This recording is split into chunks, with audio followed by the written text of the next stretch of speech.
You can't go out playing golf having fun. Fun. Senor, you have obviously never played Wingfoot. It don't matter if you win by an inch or a mile. Winning's winning.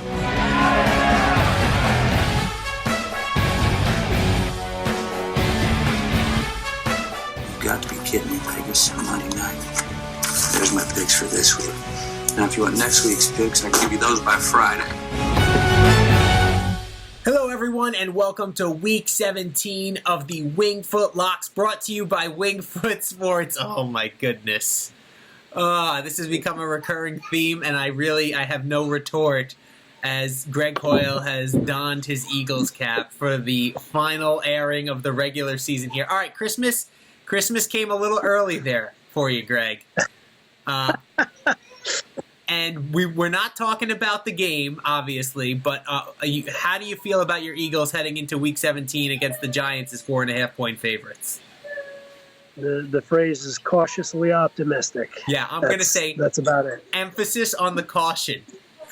Emphasis on the caution. That's not one of our games that we're giving you this week in the final pick, but we hope everybody had a Merry Christmas, and we got a couple more presents arriving for you in the forms of this week's picks.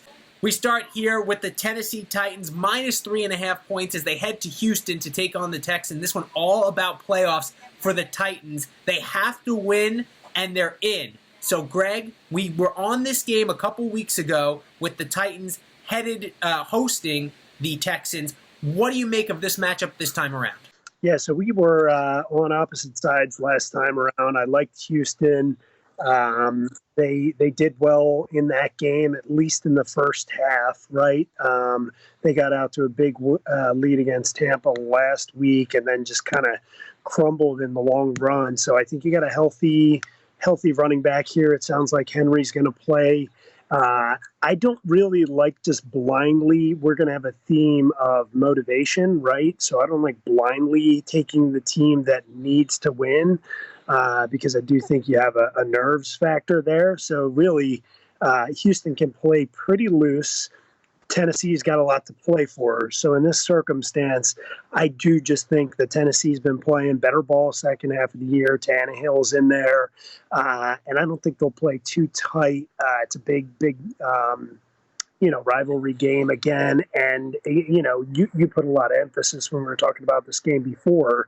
They had a really good second half, and if they could squeak that out into overtime, I was watching that game and I was basically holding on for dear life, thinking that Houston was going to end up losing it, So, I think if they just play a little bit more fourth quarter game, they should be in good shape. And if they do start pulling away, Houston will probably start resting some folks, and that'll help you out with the 3 or the 3.5. All right, so one of the things in that first matchup was the fact that the Titans actually outgained the Texans by like 50 yards in that one. And despite the fact that they were trailing at halftime 14-0, they were going up and down the field on the Texans.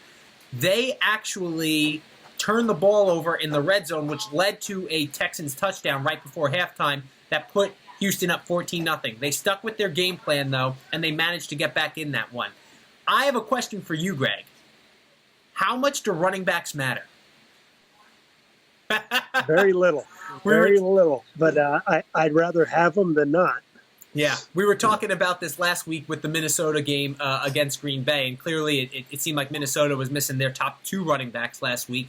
Dion Lewis did a pretty good job filling in for Derrick Henry last week against the New Orleans Saints. However, I think that they definitely missed him as the pounding back, especially when that game got tied, to kind of take the air out of the ball a little bit. He'll be back for this one, should be well rested. And I think when it comes to the whole playoff scenario, it's not that Houston doesn't have motivation. They can actually move up if they win and Kansas City loses. So maybe they're scoreboard watching a little bit there.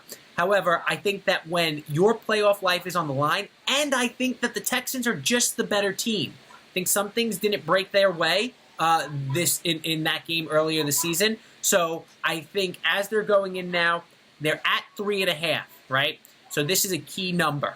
This is a key number because I said that first game I thought it was going to come down to a 3-point swing either way. One, you might want to strongly look at taking this Tennessee money line.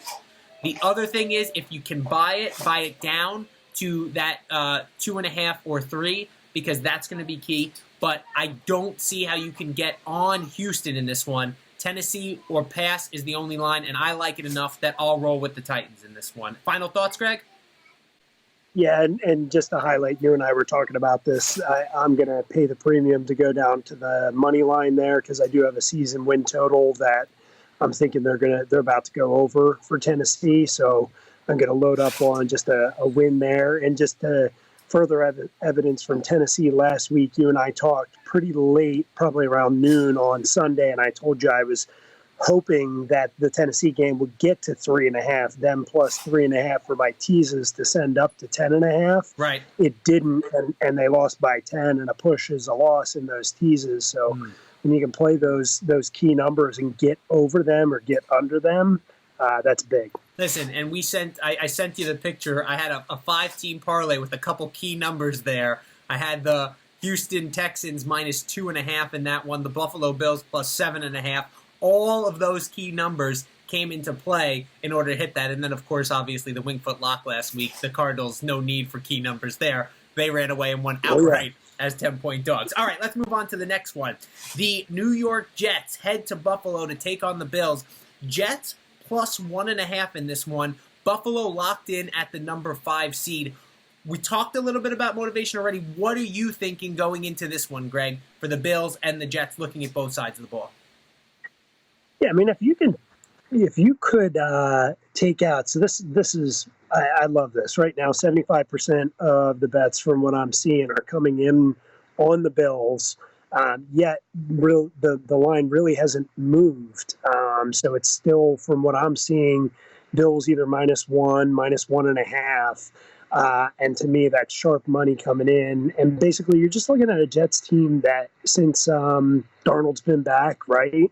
If you could really eliminate those folk games, I think you could be looking at I don't want to say playoff team, right? Because I think they have a lot of holes, but it really is night and day the way that they've played. And I think they've just gotten a really bad rap from the first half where they just got worked, like they were down there with the Dolphins and, the Redskins and the Giants.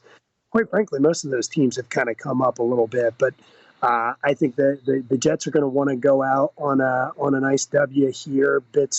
Bills with minimal to play for. I don't know anything about their, start and sit situation, but I just like the head of steam that the Jets are coming in off of a nice win last week, and I think they'll play a similar game, maybe even a little bit on the under here. I don't mind that. How about the fact that the Jets in the second half of the season, Greg, come into this game at 5-2. They can be 6-2 in the second half of the season, which is absolutely incredible. And when you look at some of the losses they had in the first half of the season, you mentioned the Dolphins, you mentioned the Bengals. Maybe that was in the second half of the season. They had that loss to the Jaguars. They were absolutely decimated by injuries in early on in the season. They lost C.J. Mosley. They had lost Le'Veon Bell for a minute there. They had, obviously, Sam Darnold was dealing with the mono. Jamal Adams missed a game or two here or there. They were literally beat up across the board. But they have had some young players really step up and grow in the system. And there's really, I think, a lot of hope for next year with what you've been seeing. Again, we felt that way about the Jets last year coming into this season with what we saw from Sam Darnold. But really, now that he's been healthy, he's managed to build a lot on that. The game to start the season against the Bills, they were up, I believe it was 16-0, when they absolutely let that lead evaporate when C.J. Mosley went down. This defense didn't know what to do. They didn't have a leader. They didn't have a quarterback on the field. They actually are a top 10 defense. Think about that. With all of the injuries that they had this season, don't forget, in the preseason, I think they lost their top 4 pass rushers. They lost their top 4 pass rushers in the preseason, and they're still a top 10 defense. Greg Williams has done a good job. The Bills' offense doesn't blow anybody away. And now, with a little less motivation in this one, I really like the Jets going up there, getting 1.5 as they take on the Bills. They're locked in at the 5 seed, so I say take the 1.5 with the Jets, and they finish this one 6-2 as the Bills get ready and look ahead to the playoffs. Also, one other note, they are looking at right now, because they're the 5 seed, they would be playing the Texans if everything holds as it is right now. Kansas City would be the 3, Houston would be the 4. I like that as a matchup for them as well, and I think that maybe it benefits them to start looking ahead and thinking about the Texans in this week. So, any final thoughts, Greg?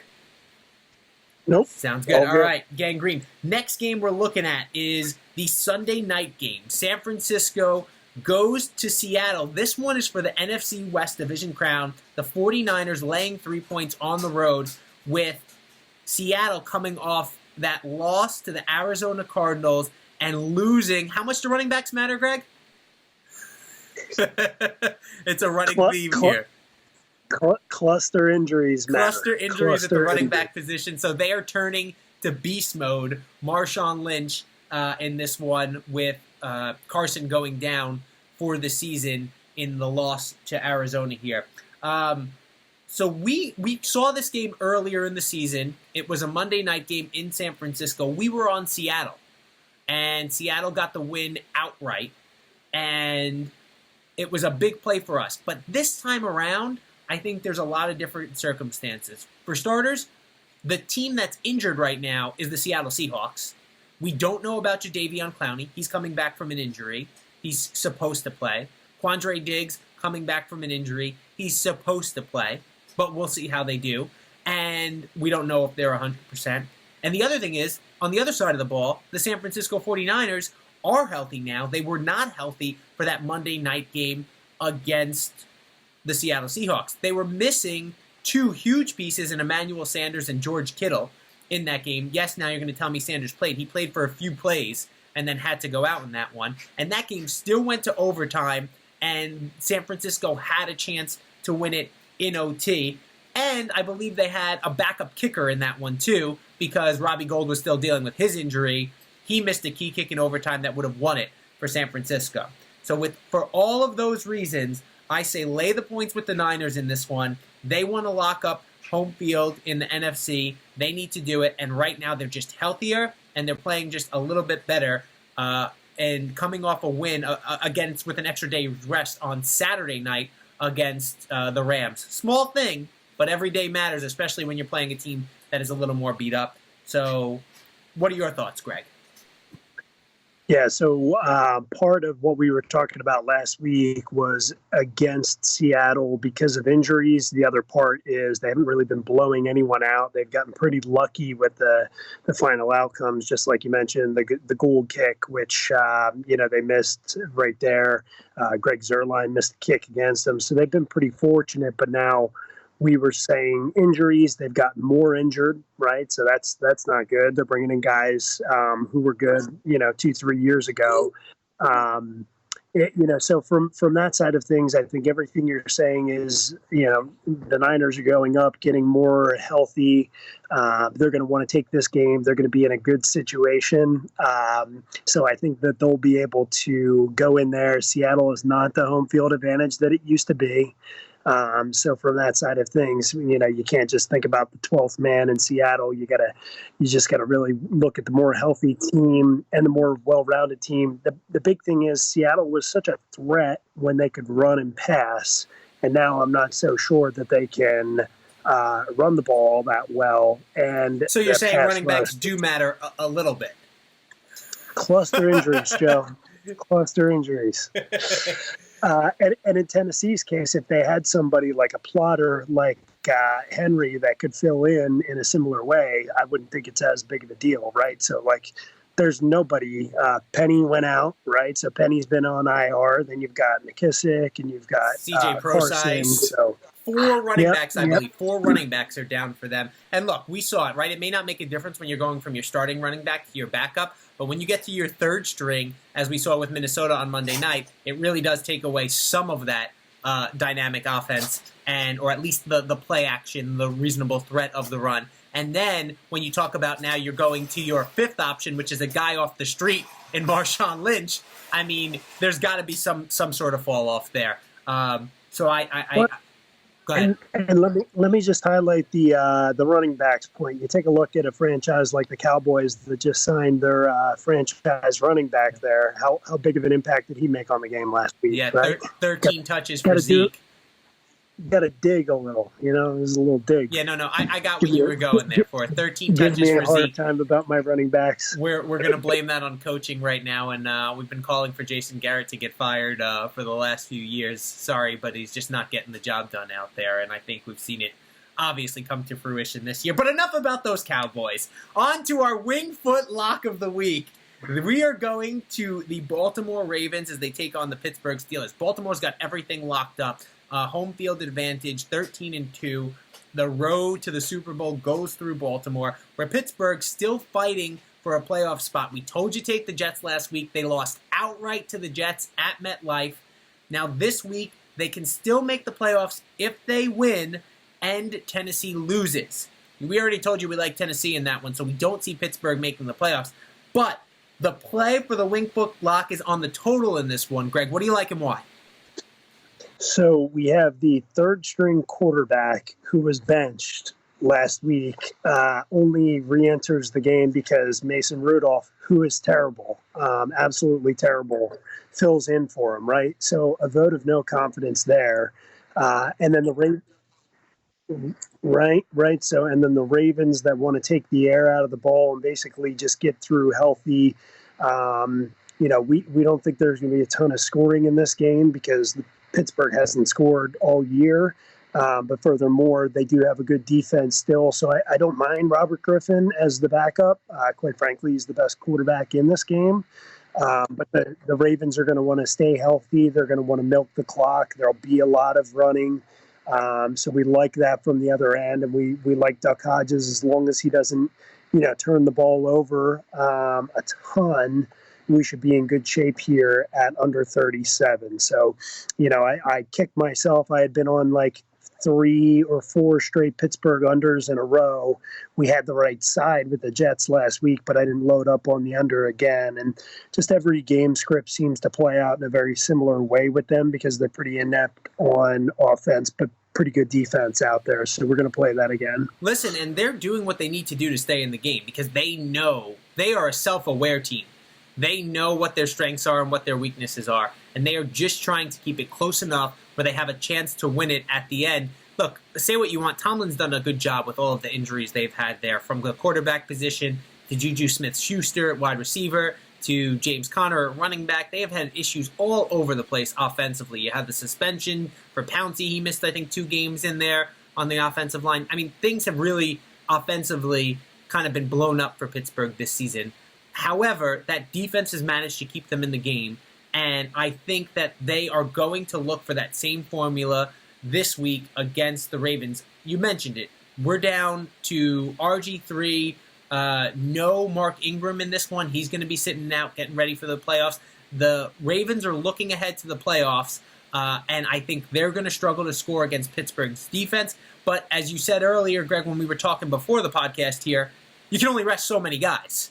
Right? You can't sit the whole team. So defensively, Right. There's going to be some people in there who are going to obviously have to play for the Ravens. And the guys who are getting an opportunity, man, they're going to want to show what they can do on a good team and against a bad offense.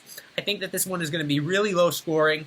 I like Baltimore. I lean that way in this one because I feel like I've seen this script play out in the NFL a couple times before, where you have a team that needs to make the playoffs against the team that has things clinched. The better team usually comes back out on top, even if they're going to their second and, in some cases, third string probably late in the game.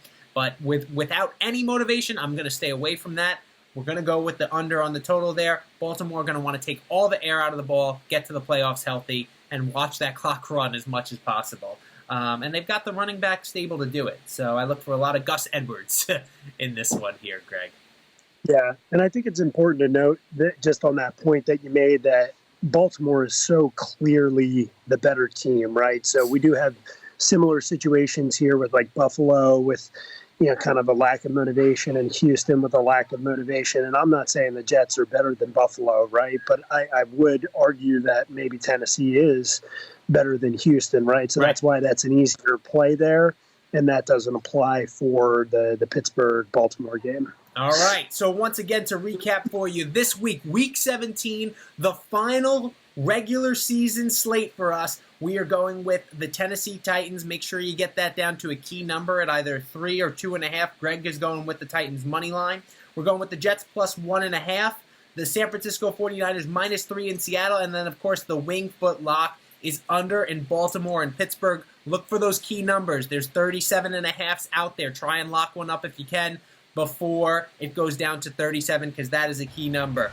This has been a great season. We've still got the playoffs ahead of us, so don't go anywhere. Wild card weekend straight ahead. For Greg Hoyle, Joe Messeri, that's me.